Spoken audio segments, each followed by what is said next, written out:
I'd like us to talk about the second mom phenomenon. Some of the greatest mothers in the world were never called mom at all. Some people raised by love were never raised by their actual mother. And we rarely talk about that.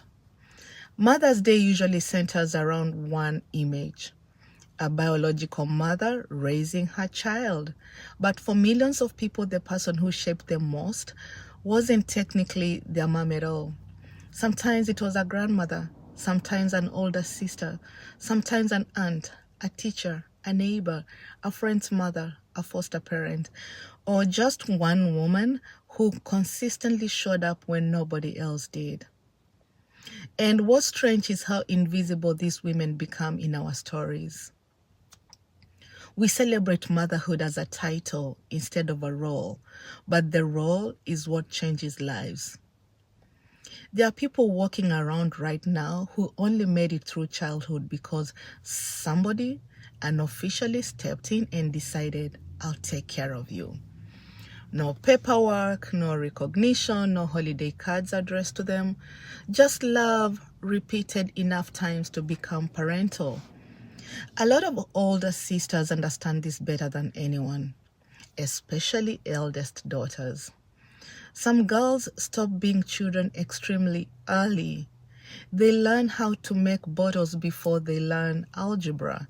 They learn how to calm a crying baby before they know how to calm themselves. They become translators for immigrant parents, built-in babysitters, homework helpers, emotional support system. And nobody calls it parenting because they're just helping. But some of those girls practically raised entire households. There are grown adults right now who say things like, my sister is more like my mom. That statement sounds casual until you really think about it. Imagine being forced into motherhood before you even discovered your own identity. Some older sisters carried pressure their mothers never even saw.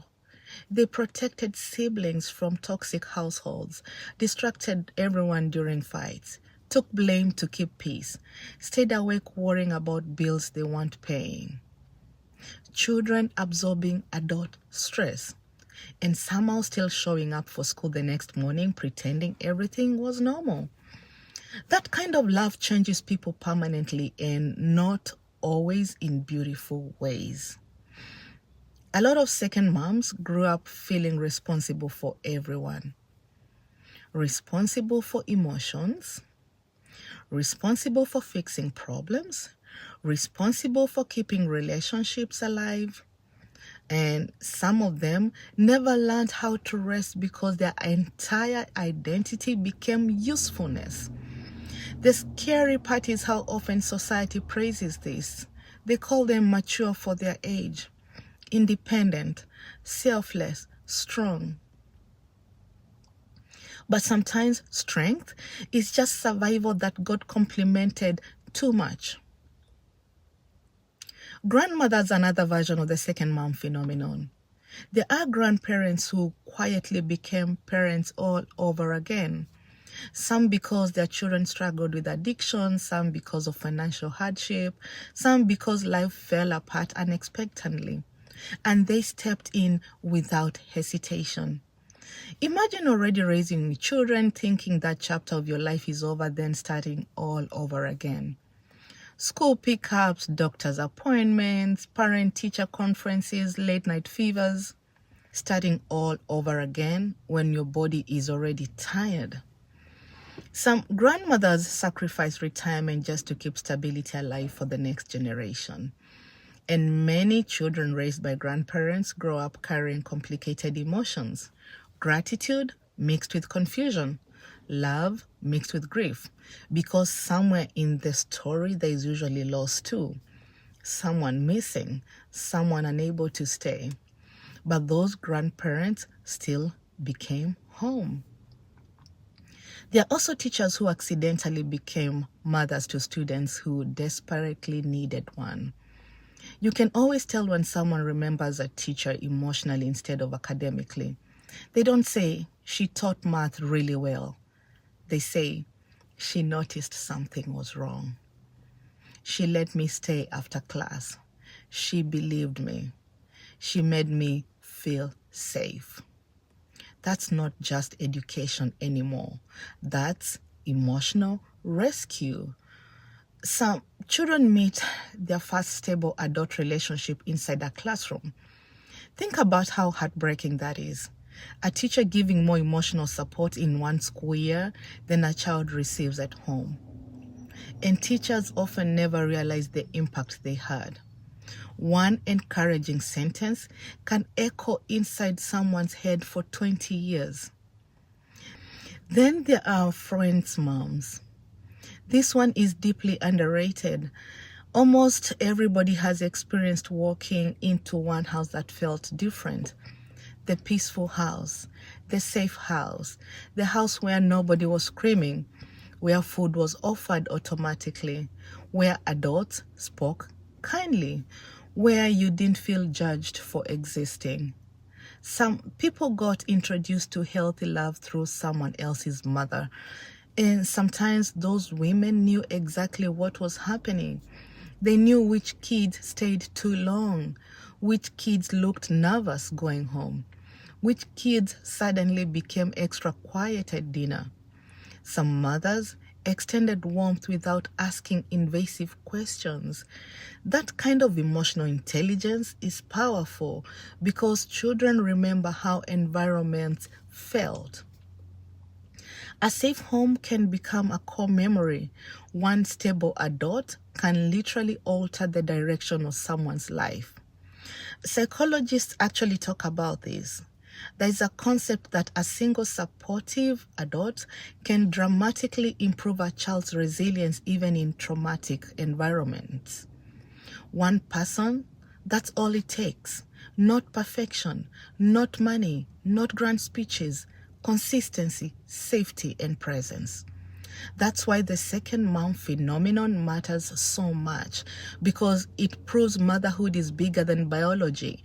Real parenting is emotional presence. Anybody can technically create life. Not everybody can make someone feel protected. And protection isn't always physical.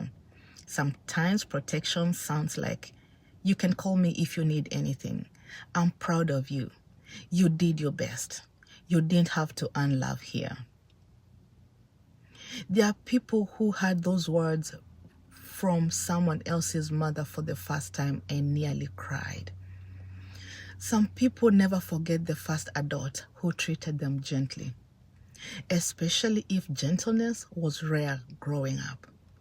A lot of second moms probably don't even know who they became in someone else's story. That's the beautiful part. They weren't trying to become heroes. They were just showing up. And honestly, consistent love is more life-changing than dramatic love. Children don't need perfection as much as they need predictability. Someone who stays, someone who cares and doesn't disappear randomly. Someone who makes them feel visible. That's why many people feel closer to a second mom than their biological mom. And people feel guilty admitting that.